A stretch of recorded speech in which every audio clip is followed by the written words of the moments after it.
Então, Diego, eu acho interessante a decisão, né, ter sido ali da mesa diretora, porque o que a gente vê? A gente vê o Hugo Motta, um dos presidentes da Câmara que já está virando um consenso em Brasília de que ele é um dos presidentes mais fracos, né, na história. E o presidente Hugo Motta, a grande dificuldade dele desde o início, ele foi eleito, ele, né, chegou até a presidência da Câmara por consenso.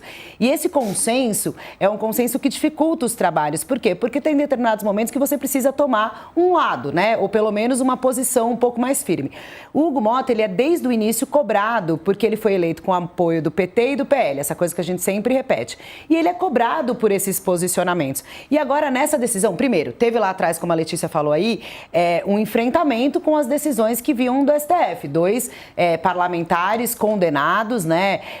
A Carla Zambelli por aquela invasão ao sistema, ela contratou um hacker para invadir um sistema do CNJ. O Ramagem aí no processo de golpe. Então, viu-se ali, abriu-se mais uma crise entre legislativo e judiciário quando o Hugo Motta demora, né, para entender o que está acontecendo. Então, a gente começou a ver aí, agora a gente tem, né, também o que dizem ali, parlamentares em fuga, já virou também uma marca aí dessa gestão do Hugo Motta. E aí, nessa decisão que é da Câmara Diretora, ele poderia, de certa forma, digamos assim, se blindar, né? Não foi ele que tomou e que, enfim, ele passou para a Câmara Diretora, obviamente, mas ele tenta tirar um pouco dele na minha avaliação, mas não vai tirar.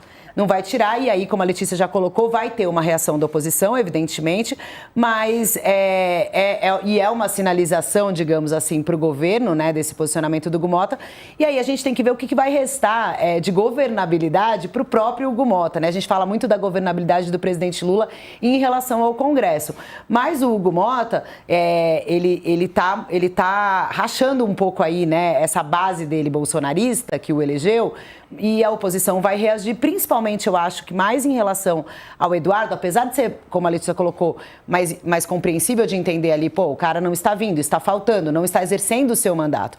Mas é uma figura atrelada ao presidente Bolsonaro, que tem aí a sua bagagem política importante e que essa cassação vai ter um peso político maior. A gente vai ver, provavelmente, daqui a pouco, como essa decisão foi de agora, a gente vai colhendo as reações. Vai ter, com certeza, uma manifestação do Flávio, que hoje é uma figura política, né, que está aí muito em evidência porque está sendo colocado como um possível candidato à presidência. Enfim, a gente vai ter que ver as consequências dessa medida, mas eu acho que ela tende a enfraquecer ainda mais o Hugo Motta, Diego. Eu acho que, apesar de ser uma decisão importante, que ele não estava conseguindo mais fugir, é uma decisão que vai ter consequências também para a relação do Hugo Motta com a oposição, e eu não sei se vai ser o suficiente para ele já ser abraçado, digamos assim, pelo governo. O presidente Lula fez uma mudança nessa semana, né, aí no Ministério do Turismo, que vai sair o Celso Sabino, vai entrar um novo ministro que é um aliado de Motta, ou seja, que mostra aí uma proximidade de Motta com o governo, talvez. Mas a gente não sabe se vai ter tempo, né? A gente está chegando num fim de ano, sendo que 2026 a gente já sabe que vai ser tomado pelo calendário eleitoral. Então, assim, acho que são cassações que vão ter repercussão dentro da Câmara dos Deputados e o presidente Hugo Motta, ainda assim, mesmo tomando essa decisão, ainda vai ter alguns probleminhas para resolver, eu acho. Pois é, Couto, ele não vai conseguir agradar todos sempre, né, Couto? Então, enfim, é aquilo, né? Agora é esperar para ver o que acontece. Não, ele consegue desagradar a todos o tempo inteiro, é uma unanimidade, né? Você perguntar hoje no Congresso Nacional, a única unanimidade que tem lá é do Hugo Motta, todos contra ele. Eu queria aproveitar e perguntar para a Carla, o que acontece com o Hugo Motta? Dias atrás, do nada, ele apareceu com o negócio da dosimetria, né? Ninguém falava mais em anistia nem nada, e de repente, de um dia para o outro, ele botou em votação urgente e tal, e aprovou, que ele conseguiu aprovar. Agora, o Eduardo Bolsonaro e o Ramagem já não era assunto importante, fim de ano, vem Natal aí, parecia que ia ficar para o ano que vem. O que fez ele, de repente, hoje chegar e caçar os dois?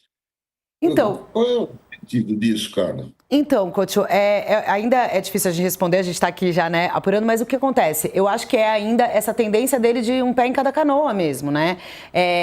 Quando ele acena na dosimetria, ele vai para essa base bolsonarista e fala, olha, e ele pressionou pela dosimetria, né? Inclusive ele pressionou tentando fazer essa articulação que acabou fazendo com o Senado para que essa questão avançasse lá. Acho que aí tem ele tentando acenar de novo para a direita e aí agora ele fazendo o jogo da esquerda. É ele no consenso fazendo esse jogo duplo. A questão é que esse jogo duplo, como você mesmo colocou, Coach, não consegue agradar. Mesmo ele indo para a dosimetria, ele não agrada completamente.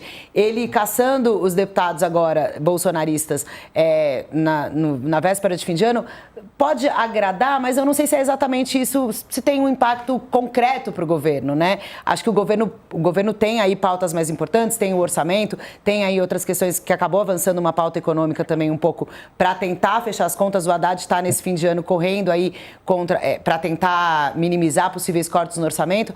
Agora, eu acho que nada mais é, Coach, do que o modo de ser de Hugo Mota, de um pé em cada canoa e hora acena para um, hora acena para outro.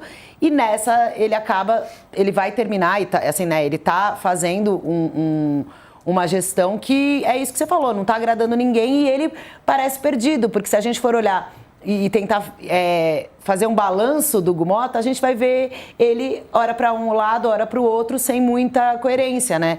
Então, eu acho que é mais ou menos isso. Ele tem esse consenso, obriga ele a ter essas incoerências, digamos assim, né? Eu acho que é por aí, Coach. Mas agora, assim, o bastidor do que nesse momento fez essa decisão ali da mesa diretora, eu ainda não tenho aqui, mas a gente está, com certeza, a equipe está lá apurando para a gente tentar entender o que fez ele, no dia 18 de dezembro, tomar essa decisão. Realmente algo que a gente também estava parecendo que o ano ia virar, mas é isso, acho que é ele tentando dar uma sinalização.